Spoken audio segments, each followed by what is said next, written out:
नमस्कार, आप देख रहे हैं न्यूज 18 इंडिया और मैं हूं आपके साथ गायत्री शर्मा। लेकिन एक इंपॉर्टेंट जानकारी अभी भी समझ जाइए क्योंकि मास्क पहनना बेहद जरूरी है। मास्क इसलिए जरूरी है क्योंकि अगर आप सुरक्षित रहेंगे तो ही आपका परिवार सुरक्षित रहेगा। हमने एक मुहिम भी शुरू की है #मास्क पहनो इंडिया। इसलिए बार बार हम आपसे कह रहे हैं और हर घंटे हम पूरे दिन आपसे कहते रहेंगे कि आप मास्क जरूर पहने क्योंकि सावधानी ही सबसे बड़ा बचाव है। और आइए शुरुआत करते हैं। शुरुआत दिल्ली में आज से 18 साल से 44 साल की उम्र के लोगों के लिए टीकाकरण अभियान की शुरुआत हो गई है। लोगों को टीका लगाने के लिए कई सरकारी स्कूलों में वैक्सीन सेंटर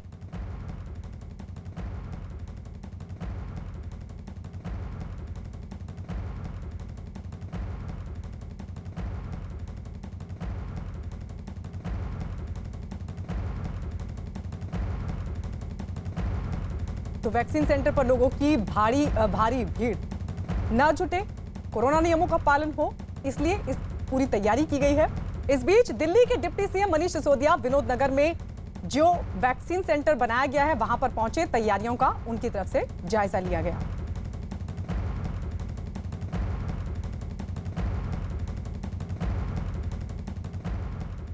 वेव है, इसमें डेथ और जो मतलब कंडीशन है काफ़ी ज़्यादा ख़राब है। तो इसलिए जैसे ही हम मतलब गवर्नमेंट ने ऐसे 18+ के लिए ओपन किया वैक्सीनेशन, तो हमने इसको रजिस्टर किया एंड यहाँ पर इसको लगाने के लिए आए हैं। सबको लगाना चाहिए, मतलब बहुत ज़रूरी है सबके लिए इंजेक्शन लगवाना, क्योंकि क्या कहते हैं अभी जितना भी हो रहा है सिचुएशन जैसा भी है उन सबके लिए, उन सबसे सेफ रहने के लिए 10% उम्मीद है कि मैं तो सेफ रहूँगी। इसलिए मैं सबको सजेस्ट करना चाहूँगी कि आप कोई भी काम कर रहे हैं, अगर आपको वैक्सीन अवेलेबल है और आप रजिस्ट्रेशन करवा सकते हैं और अपॉइंटमेंट ले सकते हैं तो प्लीज़ जाइए और वैक्सीन लगवाइए। हमारे दो सहयोगी इस वक्त हमारे साथ लाइव मौजूद हैं। आनंद तिवारी हमारे साथ दिल्ली से मौजूद हैं, मनोज शर्मा भोपाल से जुड़ गए। सबसे पहले आनंद, आपके पास आते हुए कहां पर आप मौजूद हैं और जरा बताइए कि वहां से क्या अपडेट मिल पा रहा है। जी देखिए गायत्री, दिल्ली में अलग अलग सेंटर्स पर स्कूलों में जो वैक्सीनेशन सेंटर हैं वो दिल्ली सरकार ने बनाए हैं और लोग बढ़ चढ़कर उसमें हिस्सा ले रहे हैं। जो जिस तरह से दिल्ली के मुख्यमंत्री ने कहा था कि दिल्ली के लोगों को फ्री में ये वैक्सीन लगाई जाएगी, ठीक उसी तरह से लोग बढ़ चढ़कर हिस्सा ले रहे हैं। और कई लोगों का ये भी कहना है कि वैक्सीन लगाना चाहिए क्योंकि उससे कम से कम जान जोखिम का खतरा जो है वो कम हो जाएगा। और भारत सरकार, स्वास्थ्य मंत्रालय भी लगातार ये कहता आ रहा है कि वैक्सीन जरूर लगवाएं, वैक्सीन से कोई खतरा नहीं है। अगर कोविड होगा भी तो जान का जोखिम जो है वो ना के बराबर रहेगा। इसलिए दिल्ली के लोग जो है वो बढ़ चढ़कर हिस्सा ले रहे हैं। और लॉकडाउन है इसलिए थोड़ी दिक्कतें लोगों को जरूर आ रही थी यातायात में, लेकिन उसके बावजूद भी लोग जो है वो अलग अलग सेंटर पर पहुंच रहे हैं, वहां पर वैक्सीन लगवा रहे हैं। आनंद, लौट रहे हैं हम आपके पास। एक बार अपने दर्शकों को बता दें कि दिल्ली में 18 साल से 44 साल तक के लोगों के लिए 77 वैक्सीन सेंटर्स बनाए गए हैं जहां कोरोना वैक्सीन लगाने का काम शुरू हो चुका है। आइए दो तस्वीर आपको दिखाते हैं। पहली तस्वीर हम आपको अशोक नगर की दिखाने जा रहे हैं और दूसरी तस्वीर आप देखेंगे विनोद नगर की। ये देखिए, दो तस्वीरें क्योंकि वैक्सीनेशन का काम शुरू हो चुका है। तीसरे चरण के तहत 18+ जो लोग हैं उनको वैक्सीन लगाई जा रही है। दोनों ही जगहों पर आप देख पा रहे हैं कि लोग वैक्सीन लगवाने के लिए बड़ी संख्या में पहुंचे हैं। जिनको अपॉइंटमेंट मिला है वो लोग यहां पहुंच रहे हैं और इस तरीके से पूरी दिल्ली की अगर बात करें तो 77 सेंटर्स बनाए गए हैं। स्कूलों को सेंटर्स में तब्दील कर दिया गया है। 18 साल से 44 साल तक के लोग जो आज तीसरे चरण के तहत वैक्सीनेट होने के लिए अलग अलग जगहों पर पहुंच रहे हैं। आनंद लगातार हमारे साथ बने हुए हैं। आनंद, अलग अलग सेंटर्स में पहुंच रहे हैं। मनीष सिसोदिया भी पहुंचे, अब विनोद नगर वो पहुंचे और वहां पर उन्होंने जायजा भी लिया। व्यवस्था आपको कैसी दिखाई दे रही है? क्योंकि कई दिन पहले मुख्यमंत्री अरविंद केजरीवाल की तरफ से ये कहा गया था कि लोग बेवजह भीड़ ना लगाएं, जिनको अपॉइंटमेंट मिले वही पहुंचे। तो क्या उसी व्यवस्था के तहत सब कुछ ठीक ठाक चल रहा है? जी देखिए, बिल्कुल दिल्ली के मुख्यमंत्री ने पहले ये साफ कर दिया था कि भीड़ भाड़ इकट्ठा ना करें, सोशल डिस्टेंसिंग मेंटेन करें। और जिनका नंबर जब आएगा तभी वो लोग सेंटर से पहुंचे और वही चीज जो है वो देखने को मिल रही है। जाहिर तौर पर इस वक्त ये ज्यादा जरूरी है कि लोग वैक्सीन लगाने के लिए भीड़ इकट्ठा ना करें और अफरा तफरी का माहौल कम से कम ना हो, क्योंकि ऐसा बिल्कुल नहीं है कि ये वैक्सीनेशन का जो कार्यक्रम है बीच में बंद हो जाएगा। लॉकडाउन है उसके बावजूद भी दिल्ली सरकार ने साफ कहा है कि वैक्सीनेशन कार्यक्रम जो है लगातार जारी रहेगा। जिन ने भी रजिस्ट्रेशन कराया है, जिनका अपॉइंटमेंट है, उनको तय समय के हिसाब से अपॉइंटमेंट मिलेगा और उनको बाकायदा जो वैक्सीन का पहला डोज है और उसके बाद जब एक तय समय के बाद जब दूसरा डोज लगाने की बारी आती है तो वो दूसरा डोज भी उन्हें लगाया जाएगा। और उसमें जो युवा है वो बढ़ चढ़कर हिस्सा भी ले रहे हैं। ठीक है आनंद, लौटेंगे हम आपके पास। उधर दिल्ली में कोरोना से बिगड़ते हालात के बीच आपको बता दें, डिप्टी सीएम मनीष सिसोदिया की तरफ से रक्षा मंत्री राजनाथ सिंह को चिट्ठी लिखी गई। उन्होंने उनसे कोरोना से निपटने के लिए सेना की मदद मांगी है और साथ ही उन्होंने चिट्ठी में दिल्ली को ज्यादा से ज्यादा ऑक्सीजन टैंकर देने की भी मांग उठाई। मनीष सिसोदिया ने कोरोना मरीजों के लिए डीआरडीओ की मदद से दिल्ली में कई और अस्पताल बनाने की भी मांग उठाई है। आनंद हमारे साथ लगातार बने हुए हैं। एक तरफ वैक्सीनेशन का अभियान, लेकिन दूसरी तरफ आनंद मामले भी बढ़ रहे हैं और जो चिट्ठी लिखी गई है मनीष सिसोदिया की तरफ से, उससे साफ पता चलता है कि अभी भी हालात कंट्रोल में नहीं है। जी देखिए, बिल्कुल न केवल चिट्ठी लिखी है बल्कि उप मुख्यमंत्री ने यह भी कहा है कि दिल्ली को अभी भी जो पर्याप्त मात्रा में जो ऑक्सीजन है वो नहीं मिल रही है। दिल्ली को रविवार को 440 मीट्रिक टन जो ऑक्सीजन है मिली थी, जबकि 590 मीट्रिक टन ऑक्सीजन का कोटा है और इस समय दिल्ली की ऑक्सीजन डिमांड 976 मीट्रिक टन की हो गई है। तो लगातार जिस तरह से पहले भी दिल्ली के मुख्यमंत्री और तमाम दूसरे नेता जो हैं लगातार कहते आए हैं कि दिल्ली में पर्याप्त मात्रा में ऑक्सीजन नहीं है। राघव चड्डा ने भी बीच में ट्वीट कर दिया, लेकिन केंद्र सरकार के अलग तर्क है और कहीं ना कहीं एक मत जो है वो केंद्र सरकार और दिल्ली सरकार ऑक्सीजन के मसले पर अब तक नजर नहीं आ रही है, क्योंकि दिल्ली सरकार लगातार ये कहते आ रही है कि जो कोटा है वो कम है।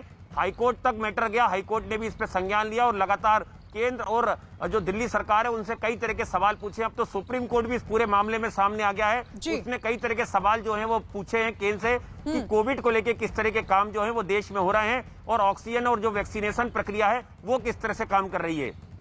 आनंद, लौटेंगे हम आपके पास। इस बीच एक अहम खबर आपको बता दें, मध्य प्रदेश के इंदौर में कोरोना कर्फ्यू का उल्लंघन करने वालों को बजरंग बहादुर नाम के एक तहसीलदार ने सड़क पर मेंढक चाल चलवाई।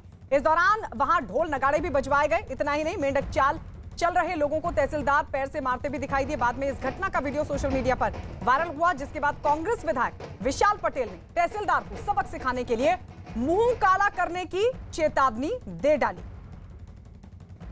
तो ये तस्वीर हम आपको दिखा रहे हैं इंदौर की। इंदौर जहां पर ये लोग कोरोना कर्फ्यू का उल्लंघन कर रहे थे और उसके बाद तहसीलदार की तरफ से इन लोगों को मेंढक चाल चलवाई गई, सजा के तौर पर इनको मेंढक चाल चलवाई गई। और इस सब के बीच कांग्रेस की तरफ से, कांग्रेस के जो विधायक है विशाल पटेल, वो इन तस्वीरों के सामने आने के बाद वो ये कह रहे हैं कि तहसीलदार को इसके लिए सबक सिखाया जाएगा।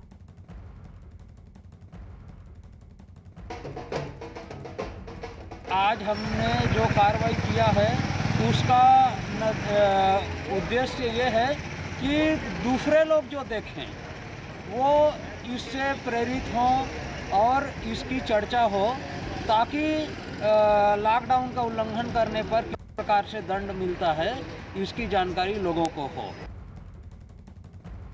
मनोज इस वक्त हमारे साथ लाइव बने हुए हैं। मनोज, सजा क्या मिल रही है उसको छोड़ दे, लेकिन उद्देश्य बहुत बड़ा है। आप सोचिए, खतरा इतना बड़ा है कोरोना का, और मध्य प्रदेश के तो बड़े शहर जहां पर हालात बहुत ज्यादा खराब है, इंदौर भी उन्हीं में से एक है। ऐसे में कोई ना कोई कदम तो उठाना पड़ेगा, लेकिन ये तस्वीरें बता रही हैं कि लोग अभी भी सावधान नहीं है। वाकई, क्योंकि सबसे बड़ा खतरा जो कोरोना का है वो इसी तरह की, जो लोग मास्क नहीं लगाते हैं, सोशल डिस्टेंसिंग नहीं करते हैं। लेकिन बात यहाँ पर गायत्री जो हो रही है, बात हो रही है इंदौर की। इंदौर चाहे वो कोरोना की पहली लहर हो तो मध्य प्रदेश का सबसे बड़ा हॉट स्पॉट था। कोरोना की दूसरी लहर आई तब भी इंदौर मध्य प्रदेश का सबसे बड़ा हॉट स्पॉट है। इंदौर में सबसे ज़्यादा पॉजिटिविटी रेट है, संक्रमण दर है। उसके बाद देपालपुर में लोगों को अगर ये समझ में नहीं आ रहा है कि अब वो वक्त आ गया है जब वो जागें, जब वो मास्क पहने और जब उनको इस बात का ख्याल रखें कि भीड़ इकट्ठी ना हो, सैनिटाइजिंग लगातार वो अपने हाथों की करें। जब इनका उल्लंघन किया गया तो तहसीलदार की तरफ से ये बात तो वहाँ पर शुरू की गई कि इनको मेंढक चाल चलवाएंगे। तो थोड़ा सा विरोध इस बात का है, कांग्रेस इस पर राजनीति भी कर रही है, लेकिन सच्चाई यही है, अगर लोग नहीं समझेंगे तो प्रशासन क्या करे, प्रशासन कैसे लोगों को समझाए। क्योंकि लगातार इंदौर में, भोपाल में, जबलपुर में, ग्वालियर में ये 4 बड़े हॉटस्पॉट मध्य प्रदेश के बने हुए हैं। बिल्कुल, क्योंकि बिठाकर समझाने का वक्त तो नहीं है और ऐसे में एग्जाम्पल सेट करने के लिए कोई ना कोई कड़ा कदम तो उठाना पड़ेगा। मध्य प्रदेश की अगर बात करें तो यहाँ पर हर दिन हजारों लोग कोरोना की चपेट में आ रहे हैं। पिछले 24 घंटे में राज्य में 12,379 लोगों की जो रिपोर्ट है वो कोरोना पॉजिटिव पाई गई। इस महामारी ने 102 लोगों की जान ले ली। हालांकि इस सबके बीच अच्छी बात यह रही कि जितने लोग बीमार हुए उससे कहीं ज्यादा लोग कोरोना से ठीक होकर अपने घर लौट गए। पिछले 24 घंटे में 14,562 लोगों को अस्पताल से छुट्टी मिल गई, तो वहीं राज्य में 511 एक्टिव मरीज हैं जिनका इलाज चल रहा है। कोरोना पर काबू पाने के लिए शिवराज सरकार ने भोपाल में नाइट कर्फ्यू बढ़ा दिया है। भोपाल में अब नाइट कर्फ्यू 10 मई तक लागू रहेगा। मनोज, 10 मई तक अब ये नाइट कर्फ्यू बढ़ा दिया गया। लग रहा है कि हालात सुधरेंगे इसके बाद? ये पूरी तरह से कोरोना कर्फ्यू है, सिर्फ रात के लिए ही, दिन के लिए भी है। मैं पहले एक आपको नज़ारा बाजार का दिखाऊंगा। देखिए पूरी तरह से बाजार बंद है। जो भी दुकानदार हैं सब, जैसे गैस एजेंसी की दुकान है, एलपीजी सिलेंडर की जो सप्लाई करते हैं, इसके अलावा जो मिल्क पार्लर है वो सुबह के टाइम खुलकर बंद हो चुके हैं। गैस एजेंसी की दुकान खुली है। बाकी दवाइयों की दुकान के अलावा आपको बाजार में एक भी शटर ऊपर नहीं दिखेगी। तो ये पूरी तरह से कोरोना कर्फ्यू भोपाल में लगा है। जबलपुर में भी इसी तरह बढ़ाया गया है और सरकार इस कोरोना कर्फ्यू को आजकल जनता कर्फ्यू कहती है, लेकिन जो क्राइसिस मैनेजमेंट ग्रुप हैं तमाम ज़िलों के, वो अपने यहाँ पर इस तरह का एवेल्यूएशन करते हैं और उसके बाद तय करते हैं कि यहाँ पर कर्फ्यू लगेगा या नहीं। तो भोपाल में ये तय हुआ है 10 तारीख तक और संभावना पूरी इस बात की है क्योंकि अभी भी मामले 1600, 1700, 1800 यहाँ पर टिके हुए हैं। बस सरकार के लिए राहत की बात यह है कि पूरे मध्य प्रदेश में अब जो ठीक होने वाले जो मरीज़ हैं उनकी तादाद धीरे धीरे बढ़ रही है। मतलब जितने नए मरीज़ होते हैं उससे करीब 1-1.5 हज़ार ज़्यादा लोग ठीक होकर घर पहुँच जाते हैं। तो ये सरकार के लिए राहत की बात है। लेकिन जो नए मामले आ रहे हैं उनकी संख्या में अभी कभी नहीं आई है। कमी नहीं आई है। अभी 10 मई तक इसको बढ़ाया गया। आप बता रहे हैं कि नाइट कर्फ्यू नहीं, दिन में भी कर्फ्यू। तस्वीरें भी आप भोपाल में दिखा रहे हैं मनोज। लेकिन क्या इसके अलावा भी कुछ और कड़े कदम उठाए जा सकते हैं? क्योंकि हमने पिछले दिनों भी देखा जो बसों की आवाजाही थी दूसरे राज्यों से, खासकर उत्तर प्रदेश से आने वाली जो बसेस थी, उनको भी रोक दिया गया था। हर तरह से कड़े कदम उठाने के बाद शिवराज सरकार कर रही है। क्या ये और बढ़ सकता है? अभी 7 तारीख तक लिए सरकार का जो आदेश निकला है, अभी उत्तर प्रदेश, छत्तीसगढ़ और महाराष्ट्र, ये 3 राज्य हैं। तीनों राज्यों में कोरोना का प्रकोप ज़्यादा है। इन तीनों राज्यों से फिलहाल सरकार ने 7 तारीख तक के लिए आदेश निकला था। लेकिन अब आप देख सकते हैं कि जैसे भोपाल से बसें चलती हैं महाराष्ट्र के लिए, छत्तीसगढ़ के लिए, तो जाहिर तौर पर 7 तारीख के बाद वो आदेश आगे बढ़ा दिया जाएगा। और सरकार के सूत्र कह रहे हैं कि इस बार जो 10 तारीख तक का जो कोरोना कर्फ्यू है, इसमें सरकार की तरफ से थोड़ी सख्ती होगी। और सख्ती इसलिए होगी क्योंकि कोरोना की जो चेन है उसको ब्रेक हर हाल में करना है। जी मनोज, लौटेंगे आपके पास। दिल्ली की एक बार फिर से बात कर ले क्योंकि यहां पर भी लगातार कोरोना का कहर जारी है और हालांकि पिछले 24 घंटे में कोरोना मरीजों की संख्या में कुछ कमी जरूर आई है, लेकिन मौत के आंकड़ों ने लोगों में फिर से खौफ भर दिया। लगातार दूसरे दिन दिल्ली में कोरोना की वजह से 400 से ज्यादा लोगों की जान चली गई है पिछले 24 घंटे में। जहां 20,394 लोगों को कोरोना हुआ, इस महामारी ने 407 लोगों की जान ले ली। वहीं इस दौरान 24,444 लोग ठीक होकर अपने घर लौट गए। राहत की बात यह रही कि दिल्ली में पॉजिटिविटी रेट लगातार हो रहा है कम और ठीक होने वालों की संख्या भी बढ़ रही है। आनंद, इतनी मौतें आखिर क्यों हो रही हैं? क्यों ये मौत का आंकड़ा लगातार बढ़ रहा है? जी देखिए, बिल्कुल ये चिंताजनक है दिल्ली सरकार के लिए और केंद्र सरकार के लिए भी है कि दिल्ली में जो मौत का आंकड़ा है वो लगातार बढ़ता जा रहा है। लेकिन थोड़ी राहत गायत्री ये रही है कि कल जो आंकड़े आए हैं उसमें जो कोविड मरीज हैं उनकी संख्या में जरूर कमी आई है पिछले 2 दिनों के मुकाबले, और अच्छी खासी कमी आई है। ये थोड़े राहत के संकेत है, लेकिन मौत के आंकड़े को कम करना है और उसके लिए दिल्ली सरकार को हर संभव प्रयास करना होगा। थोड़ा पीछे जाएं तो हाईकोर्ट ने कहीं ना कहीं दिल्ली सरकार को फटकार लगाई थी और उनसे ये पूछा भी था कि आप आर्मी की मदद क्यों नहीं लेते हैं, और आज वो चीज देखने में आई है। थोड़ा देर आए दुरुस्त आए। दिल्ली के उप मुख्यमंत्री जो मनीष सिसोदिया हैं, आज उन्होंने रक्षा मंत्री राजनाथ सिंह को चिट्ठी लिखी है और ये कहा है कि आर्मी की मदद की जाए, ऑक्सीजन जो टैंकर है वो भिजवाए जाए। जैसे डीआरडीओ ने अस्थायी एक कोविड सेंटर बनाया था, इस तरह की मदद की जाए। तो ये पहल थोड़ी और पहले होती तो शायद आर्मी और जो हमारी सैन्य शक्तियां हैं वो कई तरह की जो मदद है वो करती हो। जिस तरह से देखा भी जा रहा है कि कस्टम कई तरह से जो कानूनी प्रक्रिया उनको जल्दी पूरी करा के जो ऑक्सीजन के खाली सिलेंडर या ऑक्सीजन कंसंट्रेटर जो दूसरे देशों से भारत आ रहे हैं उन्हें जल्दी से जल्दी रिलीज करा रहा है ताकि वो जरूरतमंद लोगों तक पहुंच सकें। आनंद, लौटेंगे हम आपके पास। इस बीच देश में कोरोना का कोहराम लगातार जारी है। पिछले 24 घंटों में पूरे देश में कोरोना के 3,68,000 नए मामले सामने आए, जो कल के मुकाबले 24,000 कम है। ये लगातार दूसरा दिन है जब कोरोना के नए मामलों में कमी आई है। स्वास्थ्य मंत्रालय के आंकड़ों के मुताबिक एक दिन में 3,417 लोगों की मौत हुई। मौत का ये आंकड़ा भी कल के मुकाबले कम है। कोरोना से जारी लड़ाई में एक अच्छी खबर यह है कि एक दिन में 3 लाख से ज्यादा लोग ठीक होकर घर लौट गए। तो 24 घंटे में पूरे देश भर के आंकड़े की अगर बात करें 3,68,000 नए केस, लेकिन कल के मुकाबले 24,000 कम है। दूसरा दिन है ये लगातार जब कोरोना के नए मामलों में कमी आई है। स्वास्थ्य मंत्रालय की तरफ से जो आंकड़े दिए गए हैं वही तस्वीर आपको बता रहे हैं, और स्वास्थ्य मंत्रालय के आंकड़ों के मुताबिक एक दिन में 3,417 लोगों की मौत हुई है, यानी मौत का आंकड़ा लगातार 3,000 के पार ही जा रहा है। कल के मुकाबले हालांकि मौत का आंकड़ा ये कम है, लेकिन इस सब के बीच जो थोड़ी सी राहत देने वाली खबर ये है कि वो ये है कि एक दिन में 3 लाख से ज्यादा लोग ठीक भी हुए हैं। उधर महाराष्ट्र में कोरोना की रफ्तार थोड़ी कम हुई है। पिछले 24 घंटे में राज्य में 56,647 लोग कोरोना पॉजिटिव पाए गए, तो वहीं कोरोना की वजह से 669 लोगों की मौत हो गई। इस दौरान 51,356 लोग कोरोना को मात देकर अपने घर लौट गए। मुंबई में पिछले 24 घंटे में कोरोना के 3,672 नए केस सामने आए, जबकि 79 लोगों ने इस महामारी से दम तोड़ दिया। राज्य में अब तक इस बीमारी से 70,000 से ज्यादा लोगों की मौत हो चुकी है।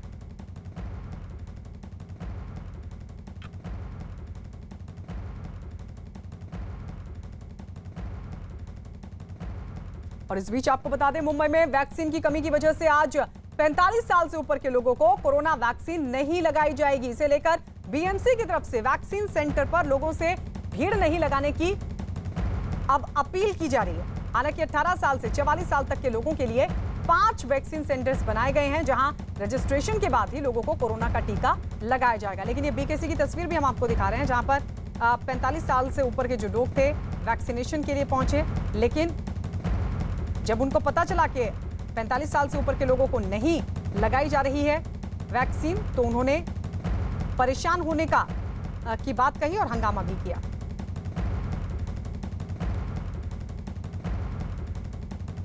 मुंबई के सबसे बड़े बीकेसी कोविड सेंटर पर मौजूद है, जहां पर 18 से 44 साल के जो लोग हैं उनका टीकाकरण शुरू हो गया है। लेकिन यहां की 2 तस्वीरें मैं आपको दिखाना चाहूँगा। यहां पर आज सुबह एक बोर्ड लगाया गया है और ये कहा गया है कि वैक्सीन की कमी के चलते 45 साल के ऊपर के जो लोग हैं उन्हें वैक्सीन नहीं दिया जाएगा। कुछ लोगों को पहले से कहा गया था कि उन्हें मंडे को वापस आना है सेकेंड डोज के लिए, लेकिन जब वो यहाँ पर पहुँच रहे हैं तो उन्हें ये पता चल रहा है कि आज उन्हें वैक्सीन नहीं मिलेगा। काफ़ी ज़्यादा नाराज़गी है।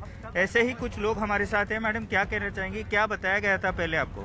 टीवी पर भी दिखाया गया था, पेपर में भी आया था कि फ्राइडे, सैटरडे, संडे 3 दिन बंद रहेगा, सब मंडे से सबके लिए चालू हो जाएगा। इसलिए हम लोग अभी मंडे सोच के आए, लेकिन टीवी पे कल दिखाया नहीं कि किसमें नहीं आया कि बाबा आज भी सीनियर सिटीजन के लिए। बीकेसी के जो डीन हैं वो हमारे साथ इस समय एक्सक्लूसिव मौजूद हैं। डेरे सर, 45 साल के ऊपर के जो लोग हैं वो भी यहाँ पर पहुँच रहे हैं, बट उन्हें वैक्सीन नहीं मिलेगी, शॉर्टेज है वैक्सीन की। क्या कहना चाहेंगे, क्या अपील करेंगे? अपील तो यही करेंगे कि हम राह देख रहे हैं कि जल्दी से जल्दी 45 प्लस और 60 प्लस, फिर हेल्थ केयर वर्कर भी कुछ बचे हैं, FLW भी कुछ बचे हैं, इनका तुरंत रजिस्ट्रेशन या ऑनलाइन शुरू किया जाए, जिनके इनको सारी वैक्सीन मिले। यही हम अपील करना चाहेंगे। वहीं उत्तर प्रदेश में भी कोरोना का कहर लगातार नहीं थम रहा। पिछले 24 घंटों में 30,983 लोग इस बीमारी के शिकंजे में आए, तो वहीं 290 लोगों ने इस बीमारी की वजह से दम तोड़ दिया। लेकिन अच्छी बात यह रही कि पिछले 24 घंटे में जितने लोग पॉजिटिव पाए गए उससे कहीं ज्यादा लोग इस बीमारी से ठीक हुए। 36,650 लोगों को अस्पताल से छुट्टी मिली।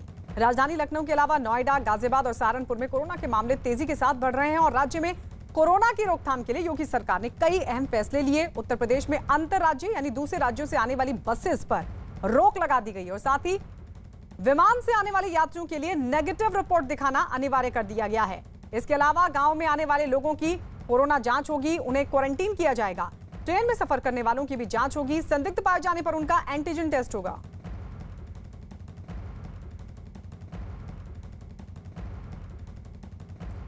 और आपको इस बीच ये भी बता दें, अहम खबर उत्तर प्रदेश से अजीत सिंह की खबर है कि यूपी में लॉकडाउन 6 मई की सुबह 7 बजे तक जारी रहेगा, यानी यूपी में लॉकडाउन 2 दिन के लिए बढ़ा दिया गया है। तो उत्तर प्रदेश में 2 दिन के लिए और बढ़ा है लॉकडाउन और इस सब के बीच जो जानकारी मिल रही है, अब 6 मई की सुबह 7 बजे तक ये लॉकडाउन जारी रहेगा। पहले वीकेंड लॉकडाउन शनिवार, रविवार और उसके बाद, हालांकि शुरुआत पहले रविवार से की गई, पहले पूरे रविवार लॉकडाउन लगाया गया, उसके बाद शनिवार, रविवार और फिर इसको आगे बढ़ाकर मंगलवार सुबह 7 बजे तक किया गया। लेकिन अब ये जानकारी के एक और कड़ा फैसला लेते हुए यूपी सरकार की तरफ से 6 मई की सुबह तक इस लॉकडाउन को बढ़ा दिया गया, यानी 2 दिन और बढ़ा दिया गया है लॉकडाउन।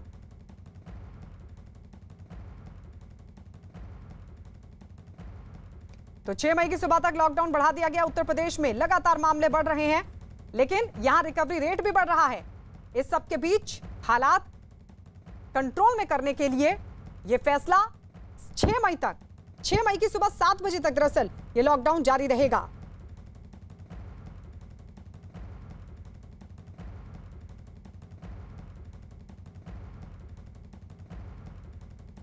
कोरोना के संकट से निपटने में रिलायंस इंडस्ट्रीज लगातार राज्यों की मदद में जुटी है और इस सिलसिले में रिलायंस के जामनगर प्लांट से ऑक्सीजन की खेप गुरुग्राम के लिए भेजी गई। जामनगर से ऑक्सीजन एक्सप्रेस के जरिए 85 टन ऑक्सीजन गुरुग्राम भेजी गई, जो कल वहां पहुंच जाएगी। रिलायंस इंडस्ट्रीज ने अप्रैल में 15,000 मीट्रिक टन ऑक्सीजन कई राज्यों को सप्लाई की। इसके लिए रिलायंस ने किसी राज्य को कोई चार्ज भी नहीं लिया। रिलायंस की ओर से भेजी गई ऑक्सीजन से करीब 15 लाख लोगों को मदद मिली है।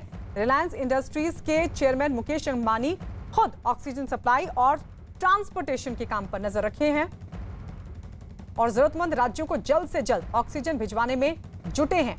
कोरोना संकट गहराने के साथ ही रिलायंस इंडस्ट्रीज रोजाना 1000 मीट्रिक टन ऑक्सीजन का प्रोडक्शन कर रही है, जिसे ऑक्सीजन एक्सप्रेस के जरिए अलग अलग राज्यों में पहुंचाया जा रहा है।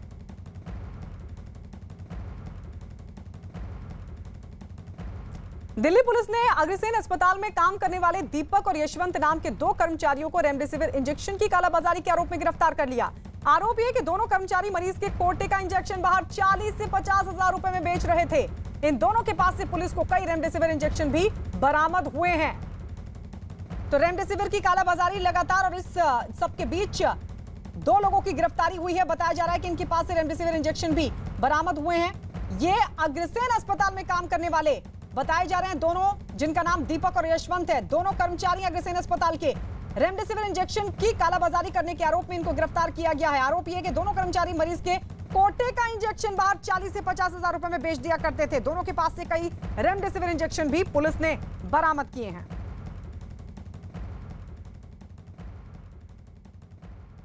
उत्तराखंड में कमोबेश जो हालात हैं वो लगातार बाकी राज्यों की तरह बने हुए हैं। 24 घंटे में 5606 लोग कोरोना पॉजिटिव मिले, जबकि कोरोना की वजह से 71 लोगों की जान चली गई। इस दौरान 2935 लोगों को अस्पताल से छुट्टी मिली।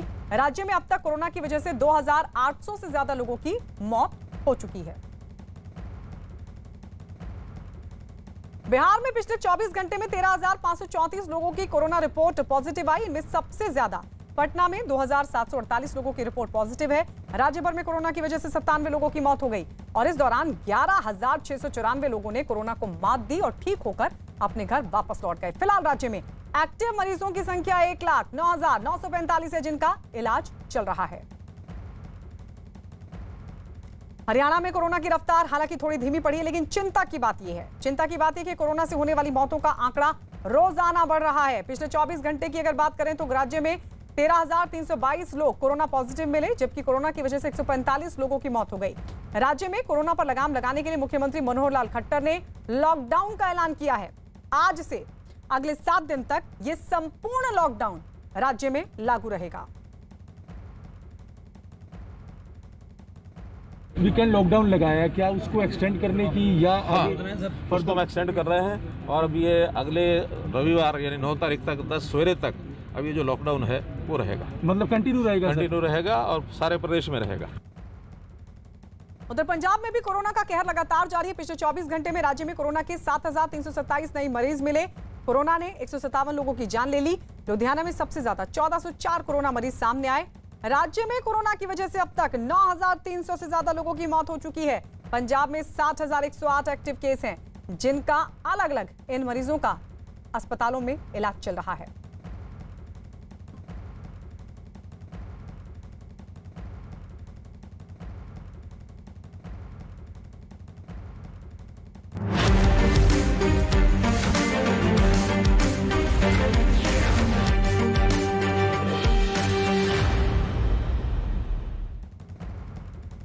और इस बीच आपको बता दें, कोलकाता के बेलाघाट में बीजेपी कार्यकर्ता अभिजीत सरकार की मौत हो गई है। बीजेपी ने आरोप लगाया कि अभिजीत सरकार की हत्या हुई है, जिसके लिए उन्होंने टीएमसी पर आरोप लगाया कि अभिजीत सरकार पर इतनी पत्थरबाजी की गई कि उनकी मौत हो गई। बीजेपी ने यह भी दावा किया कि मौत से पहले उन्होंने फेसबुक लाइव किया था। बताया जा रहा था कि उनके दफ्तर पर टीएमसी के लोग हमले कर रहे हैं और साथ ही ये भी आरोप लगाया गया कि हमले पुलिस की मौजूदगी में हुए।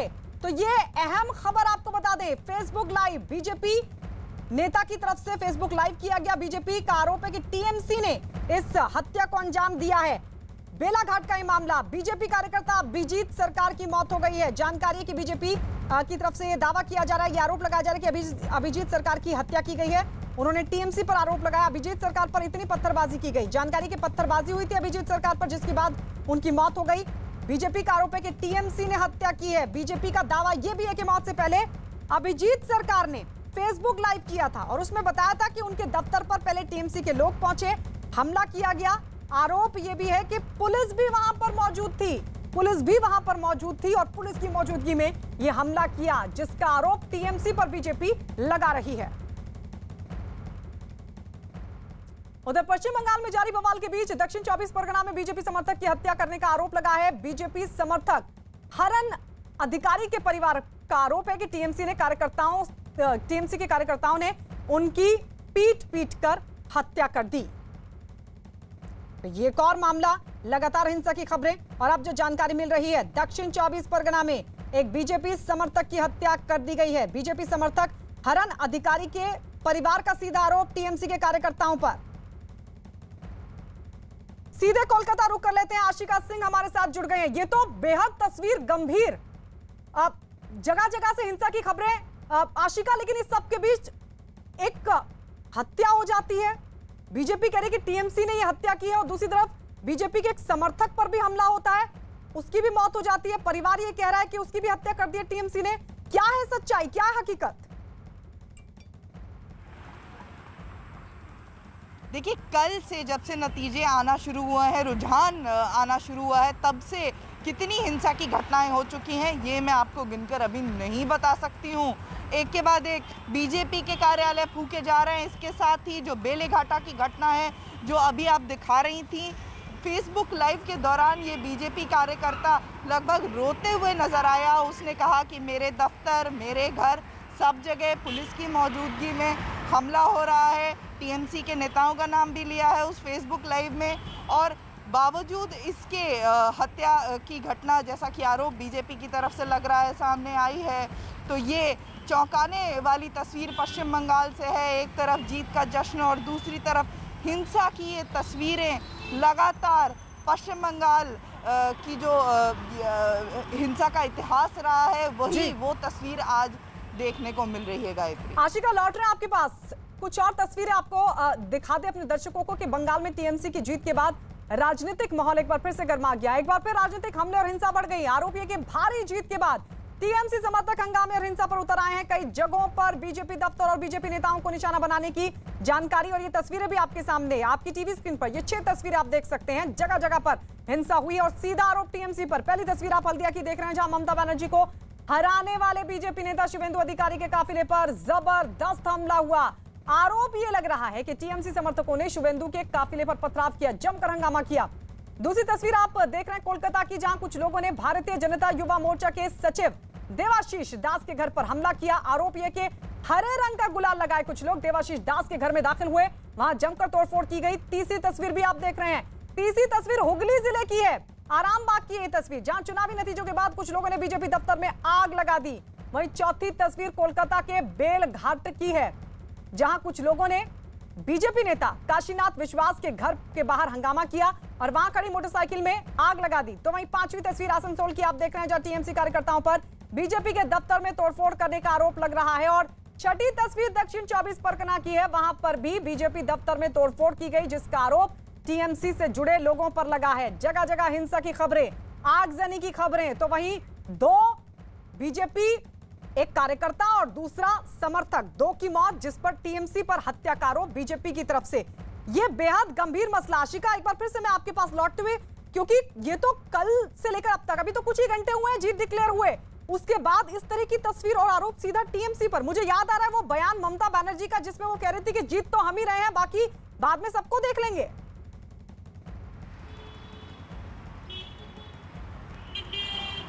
बिल्कुल यही तस्वीर कल से जो एक नारा जिसका अंदाज ये लगाया जा रहा था, जो खेला हौबे का नारा था कि खेल होगा तो किस तरह का खेल होगा, ये सवाल बीजेपी की तरफ से उठाया जा रहा था। तो जो तस्वीरें कल से नज़र आ रही हैं, जगह जगह पर आपने दिखाया बीजेपी के कार्यकर्ताओं के घर में घुस करके बमबाजी हुई है, पत्थरबाजी हुई है, और यही तस्वीर बीजेपी के कई पार्टी ऑफिसेज में देखने को मिला है कि वहाँ पर तोड़फोड़ की गई है। तो एक तरफ ये जो जीत है, दूसरी तरफ ये जीत के बाद का जो उन्माद है वो भी देखने को मिल रहा है। बिल्कुल, पहले तो चुनाव में तो चलो सेंट्रल फोर्सेस थी जिसको लेकर ममता बनर्जी लगातार सवाल भी उठा रही थी, लेकिन अब आगे क्या स्थिति बनेगी? जीत डिक्लेयर हुए अभी कुछ ही घंटे बीते हैं और ये हाल, इससे पहले भी बीजेपी अपने 130 से ज्यादा कार्यकर्ताओं की हत्या का मामला चुनाव के दौरान, इलेक्शन के दौरान उठा भी चुकी है। विपक्ष में जरूर बैठ गई है, लेकिन अब आने वाले वक्त में चुनौती बड़ी है इस तरह की घटनाओं से निपटना। लौटेंगे आशिका आपके पास। इस बीच बता दें कि बंगाल विधानसभा चुनाव में टीएमसी की जीत के साथ ही हिंसा का दौर भी शुरू हो गया है। उत्तर 24 परगना जिले के बसीरहाट इलाके में कल रात बीजेपी कार्यकर्ताओं के घरों को निशाना बनाया गया। हमले का आरोप टीएमसी के कार्यकर्ताओं पर लगा है। आरोप है कि टीएमसी से जुड़े लोग इलाके में घूम घूम कर बीजेपी समर्थकों के घर में तोड़फोड़ करते दिखाई दिए। इस घटना के बाद पूरे इलाके में तनाव बना हुआ है। ये एक और तस्वीर हम आपको दिखा रहे हैं बशीरघाट की, जहां पर भी जबरदस्त हमला हुआ है।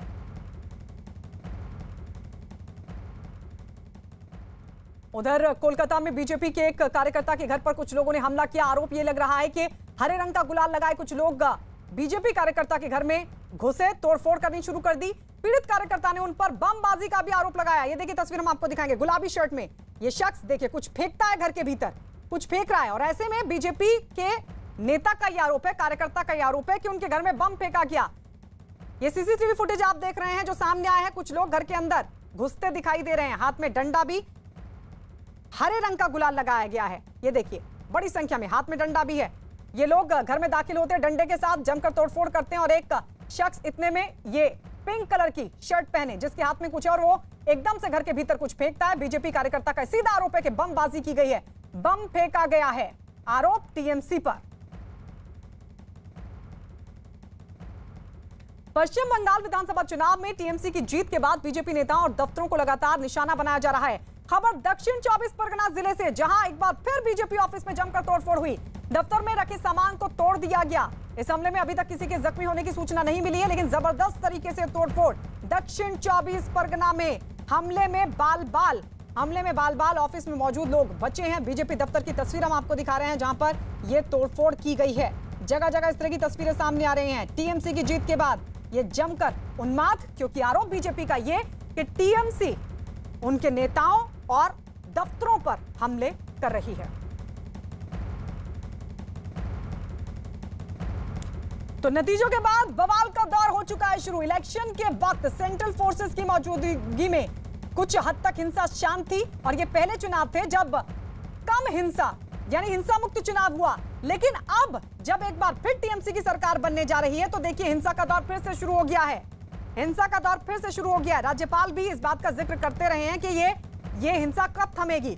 लेकिन अब जीत के बाद, रिजल्ट सामने आने के बाद बीजेपी दफ्तर, उनके कार्यकर्ता, नेताओं को जमकर निशाना बनाया जा रहा है।